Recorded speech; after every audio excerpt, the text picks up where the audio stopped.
రావటం కాలు మీద పెట్టుకోవట్టు ఇరిగిపోయిన కాలు నాన్న కొడుకు ఏడిచాలకు నేను ఉరికిన దండం పెడతా సార్ పట్టబడుతున్నారని ఉరిపెట్టమని నన్ను ఒక ఇద్దరు పట్టుకోవటం అనుకో ఇది అసలు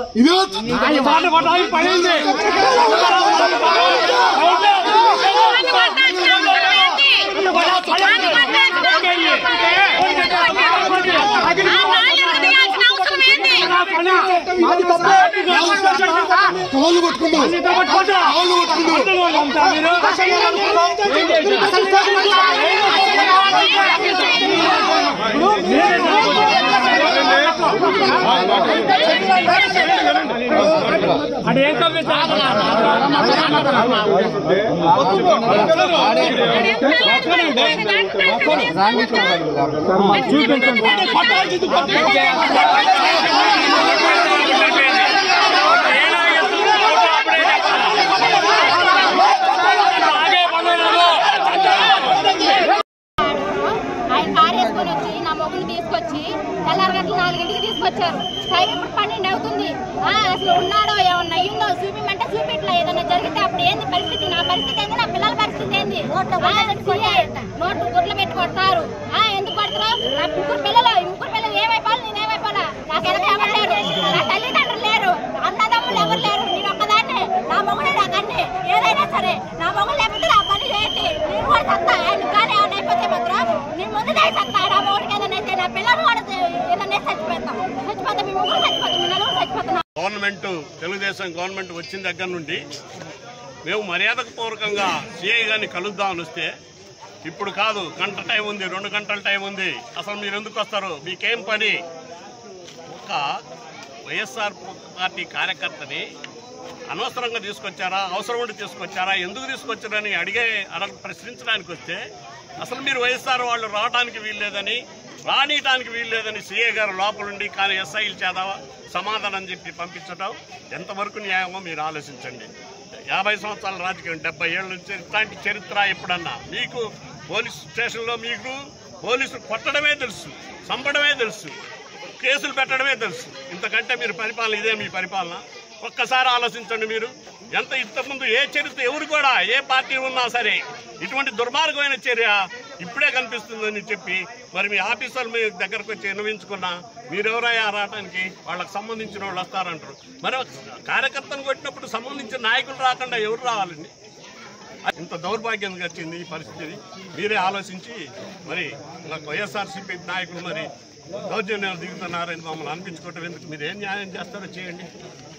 హరికృష్ణని ఒక డెకాయిటో ఒక టెర్రరిస్ట్ లాగా 3:30-4 మధ్యలో వెళ్ళేసేసి, అది కూడా ఒక తెలుగుదేశం నాయకుడి యొక్క ప్రైవేట్ వ్యాన్లో వెళ్ళి దానిలో తీసుకొని వచ్చేసేసి హరికృష్ణని విపరీతంగా కొట్టి, వాడికి అసలే కాలు బాగలేదు అయినా కానీ విపరీతంగా కొట్టి వాడి కాలు ఇరిగేటట్టు చేయటం జరిగింది. అదేమని మేమందరం కూడా వైఎస్ఆర్ కాంగ్రెస్ పార్టీ తరఫున నాయకులు అందరం కూడా పొద్దున వచ్చేసేసి ఇప్పుడు 12-1 గంట అయినా కూడా హరికృష్ణని చూపించటం లేదు. అదేమని అడిగితే మేము చూపించాల్సిన అవసరం లేదు, పోలీసులు మా స్టేషన్ మా ఇష్టాసార రాజ్యం, మేము చెప్పిందే శాసనం, ప్రజల కోసం కాదు మేము ఉంది, తెలుగుదేశం నాయకుల కోసం ఉన్నామన్నటువంటి ప్రవర్తన చేస్తున్నారు ఈ సిఐ గారు వచ్చేసి 9 నెలలైంది. మర్యాదపూర్వకంగా వైఎస్ఆర్ కాంగ్రెస్ పార్టీ వాళ్ళకి కలుస్తాం నాయకులు అంటే ఇప్పుడు కాదులే అన్నాడు. తర్వాత అనేకమైనటువంటి కార్యక్రమాలు మా యొక్క దాచేపల్లిలో ఉన్నటువంటి మేజర్ ఎంపీటీసీలు సర్పంచులందరూ కూడా వైఎస్ఆర్ కాంగ్రెస్ పార్టీ వాళ్ళు. కానీ ఇంతవరకు ఒక్కరిని కలిసిన పాపాన ఈ ఎస్ఐలు కానీ సిఐ గారు కానీ లేదు. అంటే ఎవరి కోసం చేస్తున్నారు? ఇది అంబేద్కర్ రాజ్యాంగమా? Lokesh Babu red book రాజ్యాంగమా? ఏ రాజ్యాంగం అయితే ఇంతవరకు మేము చేశాం కానీ ఇటువంటి పరిపాలన ఎక్కడా చూడలేదు. ఇది రెడ్ బుక్ రాజ్యాంగం అయితే చేయండి, మా అయితే కొడతారు, లేకపోతే చంపుతారు, ఇద్దరు చంపుతారు. ప్రజల కోసం పోరాడి ఎంతో మంది చనిపోయారు, స్వాతంత్రం కోసం పోరాడి చనిపోయారు. కానీ ఇక్కడ నుంచి మాత్రం ఈ సిఐ సస్పెండ్ అయిన దాకా మాత్రం ఈ పోరాటం ఆగే ప్రసక్తే లేదని.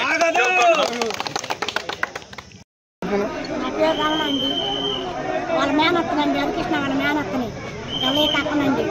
అయితే తెల్లరగట్ట 4 గంటలకు తీసుకొచ్చారు. కారు పోలీసు కారు కాదండి, అది మరి ఆ కారులో తీసుకొచ్చి ఎంత మొదలు చూపించలేదు. తండ్రిని ఇద్దరు పట్టుకొని కొడుకుని ఇద్దరు పట్టుకొని కొట్టారండి. తండ్రిని దగ్గరకు పోనీయకుండా కూడా కొడుకుని కొట్టి సోయి లేకుండా తప్పిపోయి అసలు మడిచినే చూపించలేదండి. మాకు ఇంత మడుకు నా మేనల్ని చూపించలేదు. పిల్లకి 3 పిల్లలండి, వాళ్ళకి గతి ఏం కావాలండి చెప్పండి మరి మీరే. అసలు ఏం నేరం చేసిందని సరైన కొత్తగా వచ్చింది కదా అనుకోండి, సంవత్సరం అయింది. వైఎస్ఆర్ వాళ్ళని ఎవరిని లోపలికి రానిరు. పార్టీగా ఇది ప్రజల తెలుగుదేశం పార్టీ యొక్క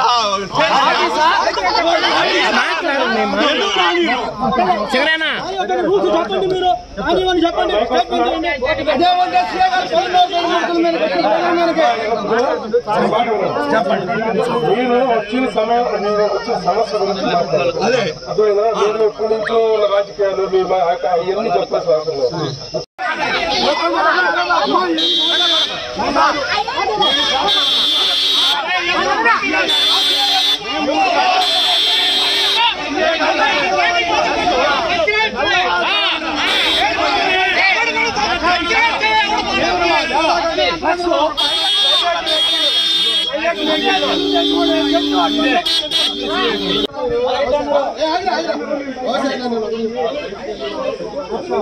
ఇక్కడ నుంచి వెళ్ళిపోమంటే మీరు దారి చూపించిన వాళ్ళు మీ ఇష్టం చెప్తున్నాను.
దీన్ని రాజకీయం చేసి పొలిటికల్ పార్టీకి మీరే పులుముకొని నాయకులందరూ కలిసి దీన్ని ఒక ఆసరాగా తీసుకొని దీన్ని ఒక అవకాశంగా తీసుకొని పోలీస్ స్టేషన్ మీద దౌర్జన్యం చేసి పోలీసులు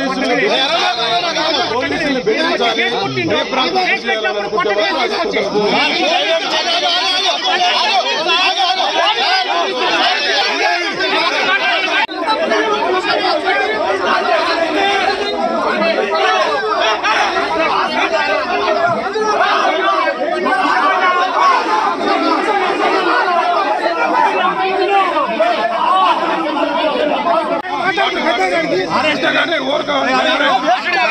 నలుగురు ఐదుగురు సార్ చెప్పండి మాట్లాడితే ఎవరికి పడతాయా? ఆయన వచ్చారు కాబట్టి మా బాధ చెప్పుకుంటా మాట్లాడుతుంది కాగరాదు. ఒక్క మాట చెప్పండి సార్. మీరు వచ్చారు కాబట్టి ఇక్కడ 2 సీఎలు వచ్చారు కాబట్టి మా బాధ ఏందో మేము చెప్పుకుంటాం. ఆయన మా బాధ వినట్లా. ఆయనకి ఏమవుతారు? పోలీస్